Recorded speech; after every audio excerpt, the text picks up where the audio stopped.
말씀은 요한계시록 21장, 22장. 오늘 요한계시록 다 끝내겠습니다. 마지막 장까지 읽고 우리 묵상하고 말씀 보도록 하겠습니다.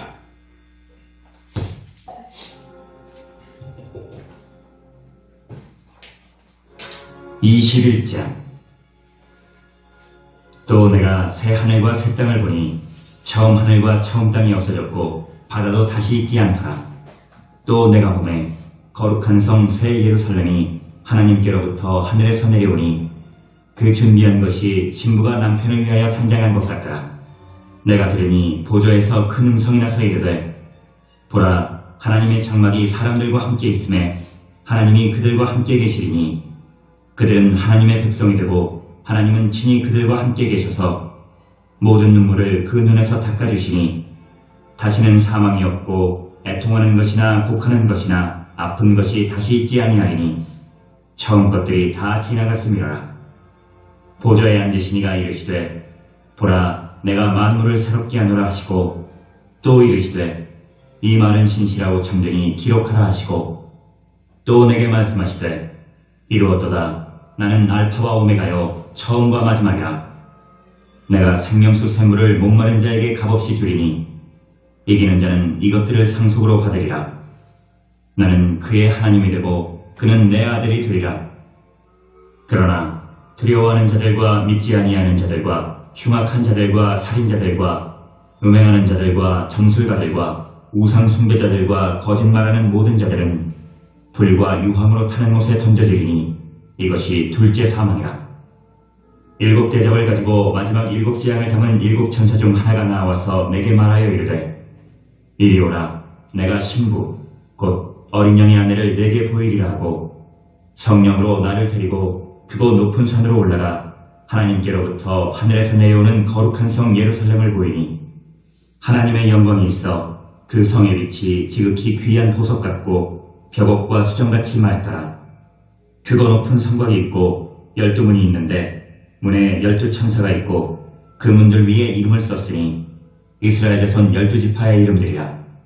동쪽의 셈은 북쪽의 셈은 남쪽의 셈은 서쪽의 셈은이니 그 성의 성곽에는 12기초석이 있고 그 위에는 어린 양의 12사도의 12이름이 있더라. 내게 말하는 자가 그 성과 그 문들과 성곽을 측량하려고 금갈대 자를 가졌더라. 그 성은 네모가 반듯하여 길이와 너비가 같은지라. 그 갈대자로 그 성을 측량하니 12,000 스타디온이요 길이와 너비와 높이가 같더라. 그 성곽을 측량함에 144규빗이니 사람의 측량 곧 천사의 측량이라. 그 성곽은 벽옥으로 쌓였고 그 성은 정금인데 맑은 유리 같더라.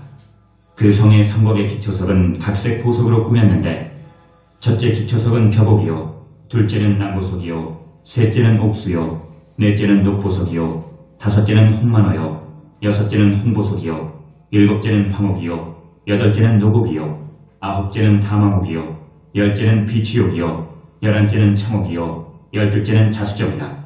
그 12문은 12진주니 각 문마다 한 개의 진주로 되어 있고 성의 길은 맑은 유리 같은 정금이더라. 성 안에서 내가 성전을 보지 못하였으니 이는 주 하나님 곧 전능하신 이와 및 어린 양이 그 성전이심이라. 그 성은 해나 달의 비침이 쓸데없으니 이는 하나님의 영광이 비치고 어린 양이 그 등불이 되심이라. 만국이 그 빛 가운데로 다니고 땅의 왕들이 자기 영광을 가지고 그리로 들어가리라. 낮에 성문들을 도무지 닫지 아니하리니 거기에는 밤이 없으리라. 사람들이 만국의 영광과 존귀를 가지고 그리로 들어가겠고 무엇이든지 속된 것이나 가증한 일 또는 거짓말하는 자는 결코 그리로 들어가지 못하되 오직 어린 양의 생명책에 기록된 자들만 들어가리라.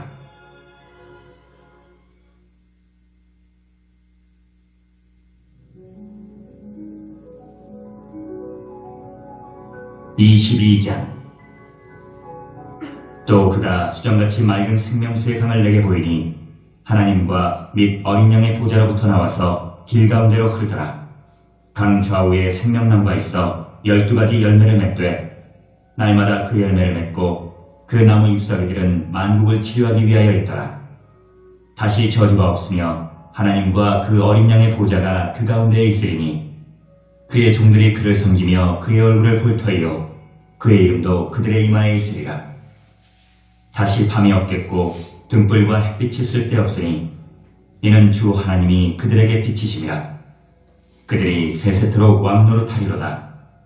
또 그가 내게 말하기를 이 말은 신실하고 참된지라. 주 곧 선지자들의 영의 하나님이 그의 종들에게 반드시 속히 되어질 일을 보이시려고 그의 천사들을 보내셨도다.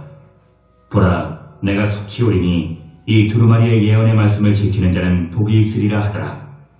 이것들을 보고 들은 자는 나 요한이니 내가 듣고 볼 때에 이 일을 내게 보이던 천사의 발 앞에 경배하려고 엎드렸더니 그가 내게 말하기를 나는 너와 내 형제 선지자들과 또 이 두루마리의 말을 지키는 자들과 함께 된 종이니 그리하지 말고 하나님께 경배하라 하더라.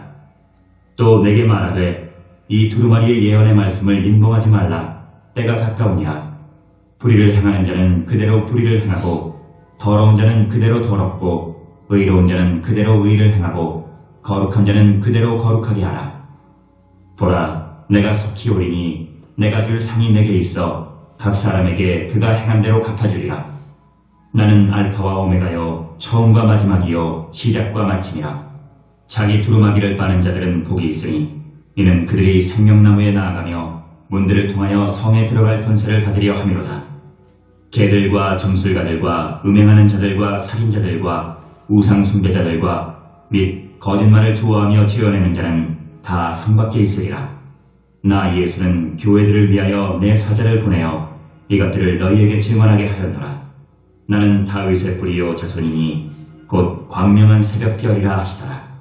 성령과 신부가 말씀하시기를 오라 하시는도다. 듣는 자도 오라 할 것이요 목마른 자도 올 것이요 또 원하는 자는 값없이 생명수를 받으라 하시더라. 내가 이 두루마리의 예언의 말씀을 듣는 모든 사람에게 증언하노니 만일 누구든지 이것들 외에 더하면 하나님이 이 두루마리에 기록된 재앙들을 그에게 더하실 것이요 만일 누구든지 이 두루마리의 예언의 말씀에서 제하여 버리면 하나님이 이 두루마리에 기록된 생명나무와 및 거룩한 성의 청량함을 제하여 버리시리라. 이것들을 증언하신 이가 이르시되 내가 진실로 속히 오리라 하시거늘 아멘. 주 예수여 오시옵소서. 주 예수의 은혜가 모든 자들에게 있을지어다. 아멘. 자, 기도하겠습니다. 하나님, 오늘도 우리에게 주의 말씀으로 우리에게 은혜를 베푸시고 특별히 이제 오늘로서 요한계시록을 마치게 되는데 하나님, 이 요한계시록의 이 전체 말씀 속에서 하나님께서 우리에게 하시는 의중과 의도를 선명히 깨닫고 우리가 순종할 수 있도록 성령님 우리의 눈과 귀를 열어 주시옵소서. 수많은 상징들과 수많은 어려운 부분들이 있지만 우리가 꼭 들어야 하고 우리가 꼭 알아야 할 부분들을 깨닫고 하나님이 원하시는 자리로 갈 수 있도록 이 시간을 복되게 하옵소서. 예수님의 이름으로 기도합니다. 아멘. 예, 이제 오늘로서 요한계시록을 마지막으로 보고 지금 제가 다음 주부터는 지금 아직 확정한 건 아닌데 그 철로역정을 좀 볼까 생각 중입니다. 철로역정은 잠깐만 소개드리면은 하나님께서 우리에게 이 구속의 은혜를 베푸실 때 우리가 예수님을 믿어야지 구원을 받는데 예수님을 믿는 게 무엇인지 참된 믿음으로 믿어야 되는데 우리가 하이델베르크 요리문답 이 신앙고백서에서 모든 사람들이 구원받습니까? 이렇게 묻고 아닙니다. 예수님을 참된 믿음으로 붙든 사람만이 예수님을 참되게 믿는 사람들만이 구원받습니다. 그러면 여기서 참된 믿음이라는 것은 거짓된 믿음과 위선의 믿음이 있다는 것을 전제하는 말이죠. 그래서 우리는 예수님을 바르게 알아야 할 뿐만 아니라 예수님을 믿는 믿음이 뭔지도 바르게 알고 내가 과연 바르게 믿고 있는가, 내가 진짜 그래서 하나님의 권속인가, 내가 하나님의 나라 안에 들어왔는가, 이거를 점검할 필요가 있습니다. 이걸 이제 자기 점검이라고 하는데 이 청교도들은 그리고 종교 유산에서 이 많은 설교자들이 말씀에서 또 이 존 버린의 철력정 책 같은 이 책들을 통해서 자기를 점검하게 세요. 이 점검한다는 건 뭘 점검하는 거냐면 내가 예수님을 믿고 지금 교회 안에 들어왔는데 내 안에 정말로 구원의 체험이 있는가? 왜냐면 잘못된 체험이 있거든요. 위선자들이 있거든요. 그래서 고린도후서 13장 5절에도 분명히 나와 있습니다. 너희는 너희 자신을 시험하고 너희 믿음을 확증하라고 되어 있습니다. 그러니까 너희들이 갖고 있는 믿음이 진짜인지 아닌지를 먼저 테스트하고 만약 테스트했다 해서 맞다고 판정이 나면 어떻게 해야 돼요? 거기서 끝나는 게 아니라 이 믿음을 확실히 증명해야 돼요. 이 확고의 우리들의 택하심과 부르심을 확고하게 하는 작업들이 필요하다. 그래서 여러 작품들이 좋은데 특별히 이 철로 역정이 제가 봤을 때 천재입니다. 존 버니어는 진짜 천재입니다.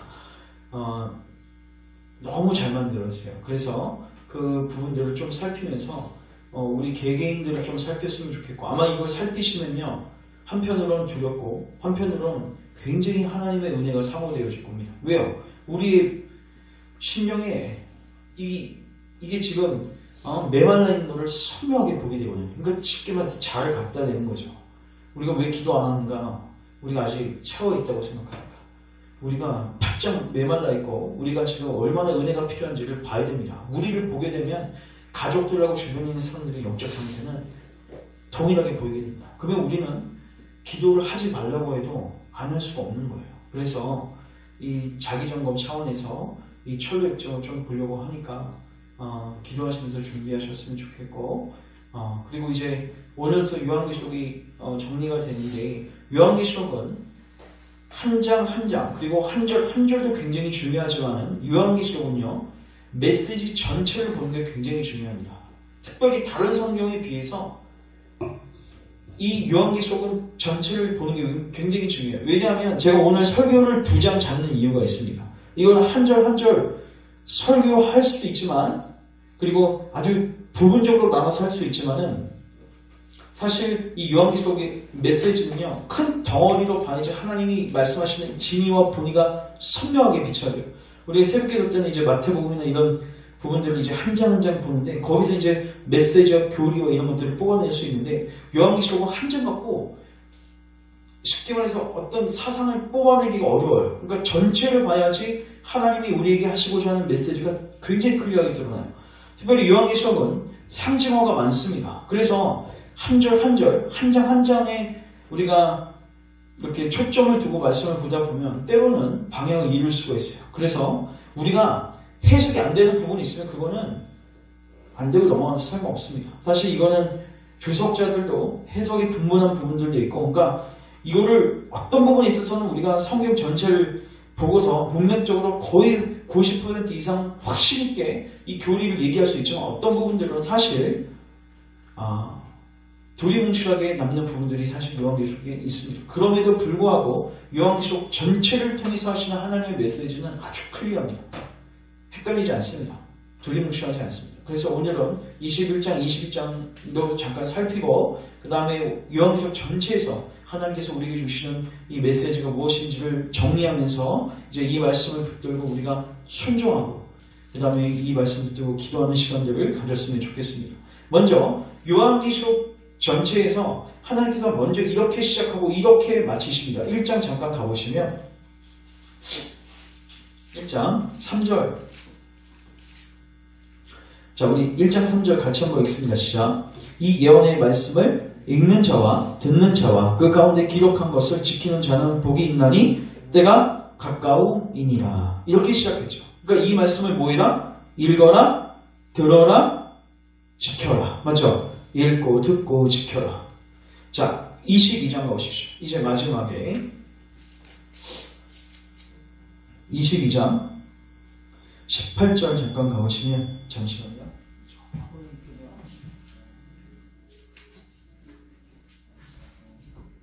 22장 18절 내가 이 두루마리의 예언의 말씀을 듣는 모든 사람에게 증언하노니 만일 누구든지 이것들 외에 더하면 하나님이 이 두루마리에 기록된 재앙들을 그에게 더하실 것이요 만일 누구든지 이 두루마리의 예언의 말씀에서 어떤 부분을 제하여 버리면 이건 무섭다고 읽지 않거나 이거는 무섭다고 지키지 않거나 이거는 빼버리면 이렇게 제하면 너희가 그 하나님의 그 생명나무와 거룩한 성의 참여을 잃게 될 것이라는 거예요. 너희를 제하여 버리시리라. 쉽게 말해서 이 말씀을 어떻게 읽고 듣고 순종하라는 거예요? 온전하게 하나도 빠짐없이 이 말씀을 듣고 읽고 순종하라는 거죠. 이게 요한계시록 전체 구도입니다. 그래서 그러면 이 전체 메시지를 통해서 하나님께서 하시고자 하는 메시지는 뭔가? 자, 우리 21장 7절 보십시오. 21장 7절. 지금 어떤 구도냐면 잠깐 저를 주목하십시오. 요한계시록은요. 환상이 총 몇 개 나오냐면 4개가 나옵니다. 어떻게 4개인지 구분이 되냐면요. 성령 안에서 요한이 환상을 보게 되는 이 단어가 성령 안에서 푸니마, 인푸니마티, 엠푸니마티라는 단어가 총 4번 나와요. 1장부터 3장까지가 한 번이고요. 4장부터 16장까지가 두 번째고요. 그 다음에 17, 18, 19, 20 이 4장이 세 번째고 오늘 읽은 21장, 22장이 마지막 환상입니다. 총 환상이 몇 개라고요? 4가지 환상이라고요. 근데 이 4가지 환상이 어떻게 구성이 되어 있냐면 자, 첫 번째 환상은 지상교회에 대한 하나님의 메시지입니다. 특별히 굉장히 실질적인 메시지입니다. 소아시아 7교회에게 어떻게 싸워라, 어떻게 이겨라, 어떻게 배교하면 안 된다, 첫사랑 회복해야 된다, 우상 숭배하면 안 된다, 이세벨의 가르침을 버려야 된다 등등등 수많은 권면들을 하는 게 1장부터 3장 첫 번째 환상입니다. 지상교회에게 권면하시는 거예요. 그 다음에 4장부터 16장까지는 두 번째 환상인데 우리가 아는 대로 7인, 7 나팔, 7 대적 심판을 우리가 살폈습니다. 근데 중요한 거는 여기서 심판의 대상은 교회가 아니라 누구예요? 세상입니다. 쉽게 말해서 1장은 교회에 대한 것이고 첫 번째 환상은 교회에 대한 것이라면 두 번째 환상은 세상에 대한 겁니다. 불신자들에 대한 거예요. 그들은 하나님 무엇입니까? 심판하십니다. 근데 이 심판은요 최종적 심판이 아니라 단계적 심판, 점진적 심판, 이 땅 가운데서 있는 심판을 이야기하는 거예요. 그럼 이제 세 번째 환상은 무엇인가? 17, 18, 19, 20 저번 주까지 봤던 17, 18, 19, 20 그럼 바벨론도 나왔고요, 음녀도 나왔고요, 그 다음에 사탄도 나왔고요, 용도 나왔고요. 전부 다 어디 들어가는 거 우리가 살폈습니까? 17, 18, 19, 20 불못에 던져지는 것을 살폈어요. 이건 뭐예요? 세상의 최종적 심판을 의미합니다. 마지막 오늘 우리가 보는 21, 22장은 다시 세상에서 어디로 돌아오게 됩니까? 교회로 돌아오게 돼요. 교회. 근데 이 교회는 지상교회가 아니죠? 어느 교회예요? 천상교회예요. 자, 저를 주목하십시오. 다시. 자, 교회, 세상, 교회. 환상이 이렇게 돼 있어요. 교회, 세상, 교회. 자, 교회만 먼저 보면 지상교회는 전투하는 교회죠? 근데 마지막 교회는 어떤 교회예요? 완성된 교회는 영광스러운 교회입니다. 이 교회는 고난받고 하나님을 위해서, 하나님 나라를 위해서 고난을 받아야 되지만 이 고난에 참여자들은 어떤 영광에 참여할지를 하나님께서 보여주시는 게 네 번째 환상이에요. 그러니까 첫 번째 환상하고 네 번째 환상은 연결되어 있습니다. 그리고 두 번째하고 세 번째 환상도 연결되어 있는데 세상은 점진적으로 뭐 같습니까? 심판받고 있습니다.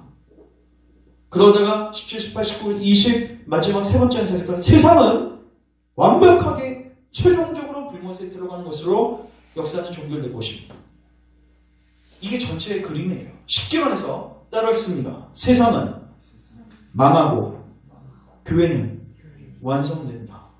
이게 요한계시록 전체의 메시지의 핵심입니다. 너희들이 이거를 알겠니? 세상은 반드시 망하거든. 세상은 영원하지 않거든. 그리고 지금 핍박받고 지금 어려움을 겪고 있는 이 교회, 이 순례 여정 힘들지?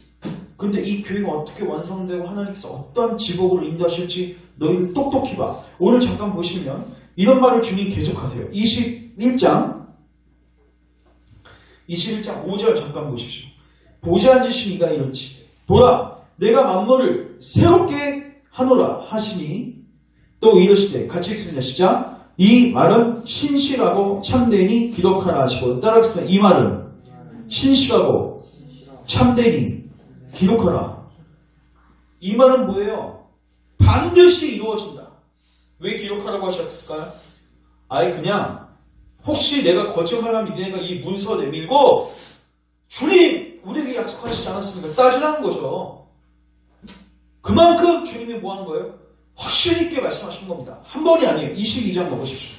22장 22장 6절 같이 한번 읽겠습니다. 시작. 또 그가 내게 말하기를 이 말은 신실하고 참된지라. 이 말은 진실하고 참된지라. 아멘. 그래서 결국 자 요한계시록 전체 핵심은 이겁니다. 세상은 반드시 어떻게 된다? 멸망한다. 교회는 어떻게 된다? 하나님의 온전한 지복으로 인도하신다.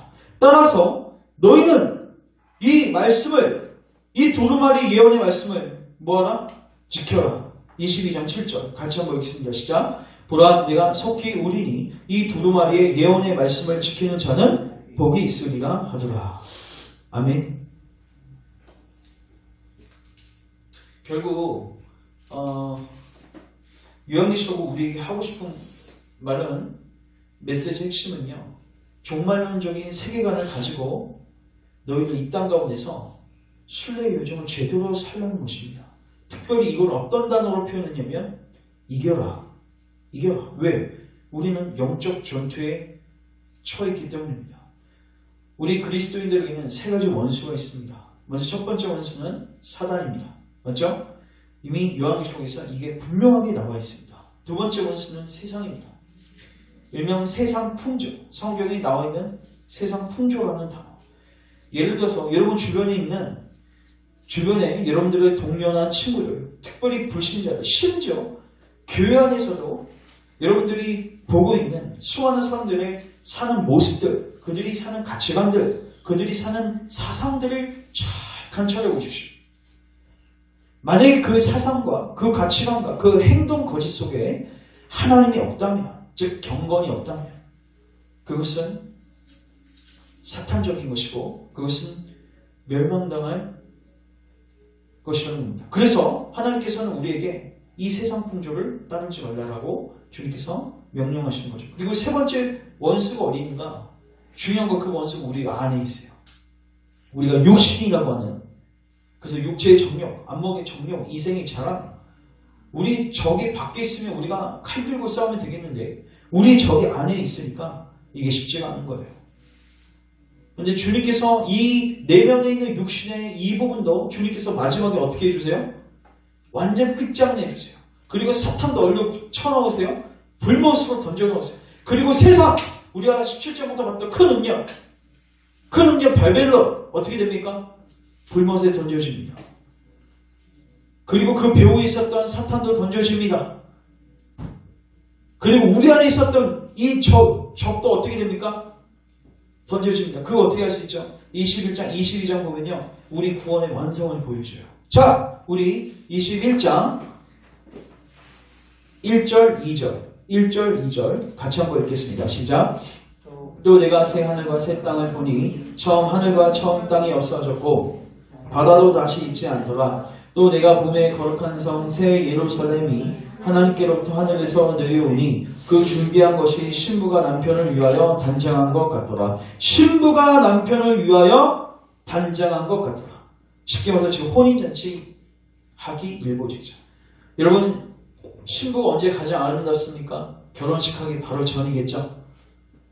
주님이 우리 내면에 있는 죄를 처리하지 않은 채, 이 내면에 있는 이 죄된 본성을 처리하지 않는 채로 우리를 천국으로 데려가셔야 할까요? 절대 그렇지 않습니다. 왜냐하면 천국에는요 죄가 없어요.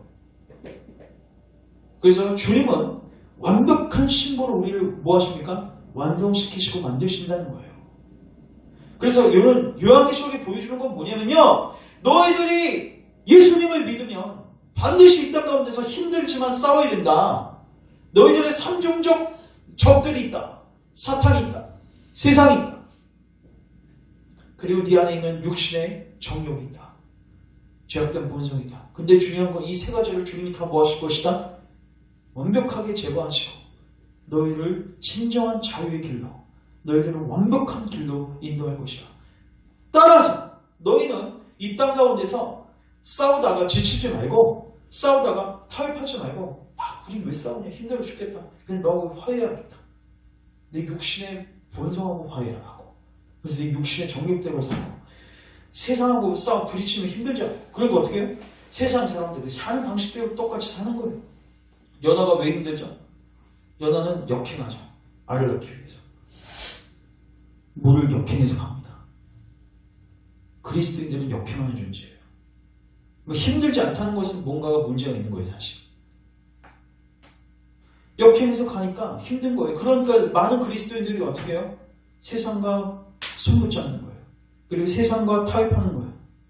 세상 풍조를 따라가는 거예요. 육신의 정욕, 이생의 정욕, 안목의 정욕, 이생의 자랑. 여러분, 교회 안에서도 얼마나 많은 이생의 자랑이 있습니까? 교회 안에서 그 부동산 얘기나 또 집 얘기나 차 얘기나 이 수많은 얘기들을 하는데, 물론 그 얘기 자체가 잘못된 건 아니지만 그들이 하는 대화 행태들을 보면 그들이 과연 관심사가 어디 있는가? 먹고 마시고 시집가고 장가들고 재산을 축적하는 곳에 마음에 가 있다. 그게 뭡니까? 지금 세상하고 손붙잡고 있는 거예요. 그런 사람들은 신앙생활하는 게 힘들지 않습니다. 잠깐 교회 안에서 만약에 부딪히는 설교가 있다. 그럼 그 졸면 돼요. 그 순간. 밖에 나가서 자기 맘대로 사는 거죠. 그러나 이 세상과 싸우는 사람은 반드시 24시간 365일 힘들 수밖에 없어요. 왜요? 세상 풍조라는 게 한순간만 유혹하는 게 아니라 집요하게, 지금 이 유혹을 이기면 여러분 1시간 후에 또 들어옵니다. 이 유혹이. 그 후에 또 들어옵니다. 집요하게 들어온단 말이에요. 우리 내면의 이 적은요, 아예 그냥 1시간마다 들어오는 게 아니라 나하고 맨날 붙어 있어요. 그리고 중요한 거는 최종적 원수인 사탄은요, 오는 사자죠. 사탄은 졸지도 않습니다. 우리 요한계시록 11, 12, 13장에서 봤죠? 사탄이 마지막 때인 줄 알고 마지막 발악하고 있는 모습들을 주님께서 분명히 보여주셨습니다. 그래서 영적 전쟁하는 게 여러분 쉽지 않습니다. 그리스도인으로 사는 거 쉽지 않습니다. 그래서 많은 그리스도인들이 배교하고 죄와 타협하고 그리스도로 나아가지 않고 그리스도로 오히려 떠나는 일들이 교회 안에서 비일비재한 거예요. 저는 이 부분들이요, 교회 안에도 있다고 봅니다.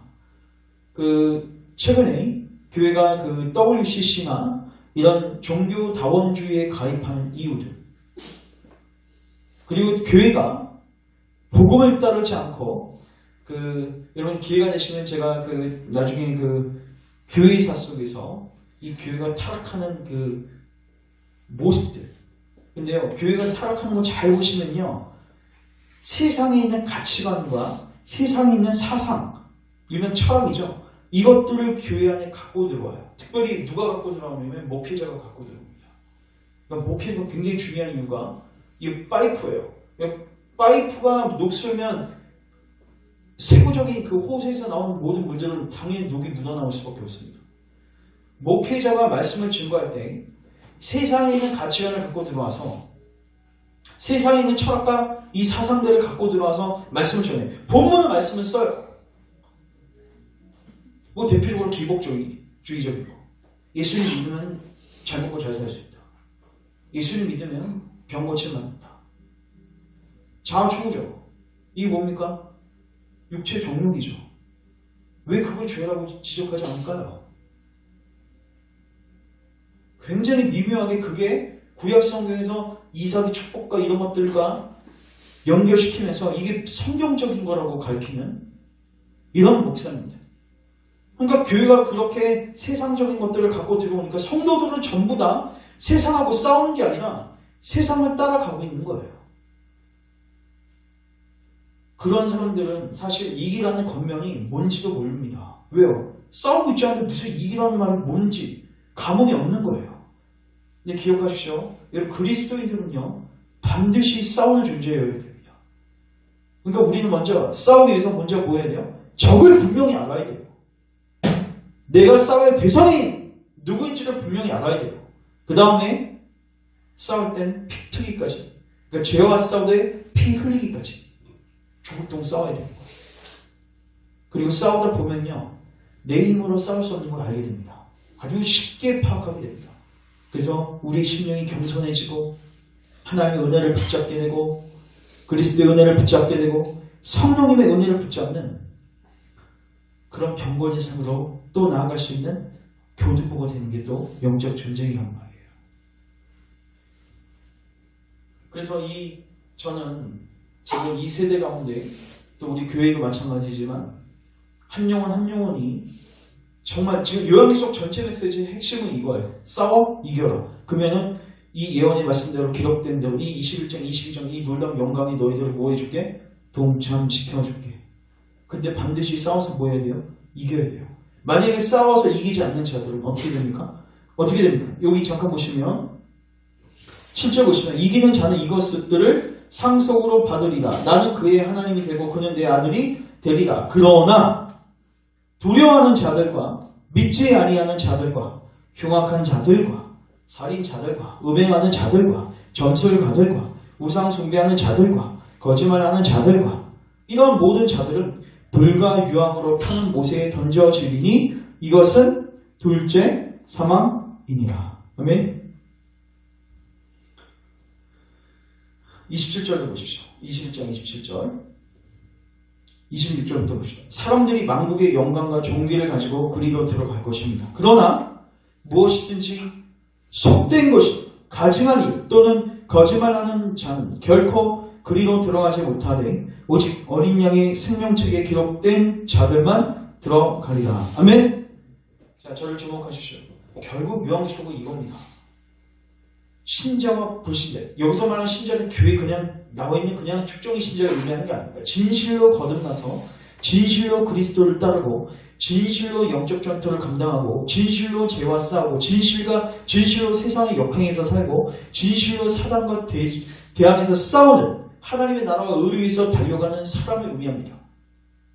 그 사람은 반드시 하나님께서 이 영광스러운 자리로 인도하실 것이다. 그러나 회개하지 않는 자들, 주님을 믿지 않는 자들, 하나님의 말씀을 가볍게 여기는 자들은 이 영광에 참여하지 못할 뿐만 아니라 더 나아가서 불못에 던져지게 될 것이다. 이게 요한계시록에서 계속해서 보여주는 거예요. 하나님을 따르는 자들은 어떤 영광을 얻게 될 것이고 하나님을 따르지 않는 그들의 결말은 어떻게 될 것인지 4장부터 16장 그리고 17, 18, 19, 20 이게 뭐예요? 계속해서 보여주는 거예요. 이 진리가 성령님의 조명하심을 통해서 우리 가운데 또 교회 가운데 조국교회 가운데 선명히 드러나야 됩니다. 그래서 우리 안에 둘이 있어야 돼요. 우리 안에 자기를 점검하는 이런 일들이 일어나야 돼요. 그리고 이제는 정신 차리고 이제는 우리가 일어나 전쟁을 해야 합니다. 조나단 에드워즈라는 미국에 있었던 한 목사님, 그 목사님이 구속사라는 책을 썼는데 이 창세기부터 요한계시록까지 쭉 쓰시고 그 다음에 거기까지 끝난 게 아니라 2000년 역사 속에서 하나님께서 일하신 일, 교회사도 일며 그 교회사까지 쭉 그걸 구속사로 잡아가지고 쭉 글을 쓰셨어요. 그래서 하나님께서 일하시는 패턴 해가지고 하나님께서 성령을 부어주셔서 교회를 소생시키시고 수많은 회심자들을 낳으시고 그들이 뭐합니까? 영적 전투를 하기 시작합니다. 그들이 선교를 나가고 전도를 하기 시작합니다. 그럼으로써 어떻게 되는가? 하나님의 나라가 확장되어져가는 그 영광을 보여주시는 거예요.